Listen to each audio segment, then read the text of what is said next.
एक दिन एक किसान और तोता खेत में एक अमरूद का पेड़ लगाते हैं।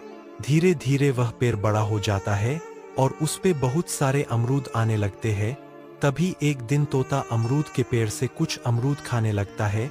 तभी जैसे ही किसान को ये बात पता चलती है तो वह तोते पर बहुत गुस्सा करने लगता है और तोता को बहुत मारता है और मार के भगा देता है। तभी वो तोता रोने लगता है क्योंकि आपने अब तक लाइक सब्सक्राइब नहीं किया।